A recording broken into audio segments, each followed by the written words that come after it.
News first ಲೈವ್ಗೆ ಸ್ವಾಗತ. ನಾನು ವಿಜಯ್ ವೀರಪ್ಪ. ಮೊದಲಿಗೆ ಹೆಡ್ಲೈನ್. ಘಾಟಿ ಸುಬ್ರಹ್ಮಣ್ಯದಲ್ಲಿ ಬ್ರಹ್ಮ ರಥೋತ್ಸವದ ವೇಳೆ ತಪ್ಪಿದ ಭಾರೀ ಅನಾಹುತ. ರಥದ ಚಕ್ರದ ಬಳಿ ಕೆಳಕ್ಕೆ ಬಿದ್ದ ಮಹಿಳೆ ಹಾಗೂ ಕೆಲ ಭಕ್ತರು. ಕೂಡಲೇ ಮಹಿಳೆಯನ್ನ ಪಕ್ಕಕ್ಕೆ ಎಳೆದ ಪೊಲೀಸ್ ಸಿಬ್ಬಂದಿ.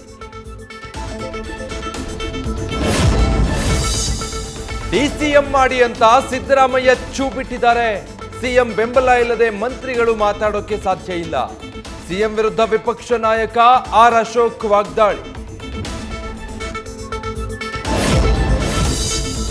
ಹಿಂದಿನ ಸರ್ಕಾರ 2015ರಿಂದ ಒಂದೇ ಒಂದು ಮನೆ ಕಟ್ಟಿಕೊಡಲಾಗಿಲ್ಲ.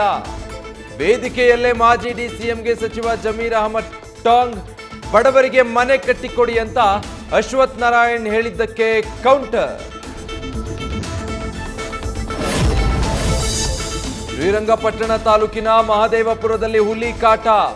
ಜಮೀನಲ್ಲಿ ಹುಲಿ ಓಡಾಟ ಕಂಡು ಗ್ರಾಮಸ್ಥರಿಗೆ ಆತಂಕ. ವಿಷಯ ತಿಳಿದು ಸ್ಥಳಕ್ಕೆ ದೌಡಾಯಿಸಿದ ಅರಣ್ಯಾಧಿಕಾರಿಗಳು.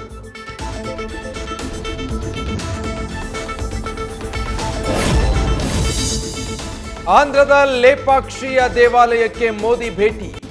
11 ದಿನದ ವ್ರತದ ಭಾಗವಾಗಿ ವೀರಭದ್ರ ಸ್ವಾಮಿಗೆ ನಮೋ ಪೂಜೆ.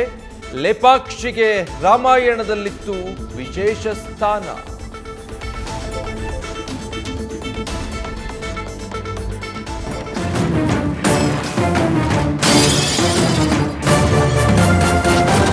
ನ್ಯೂಸ್ ಫಸ್ಟ್ ನಿರ್ಭೀತಿಯಿಂದ ನಿಮ್ಮ ಪರವಾಗಿ.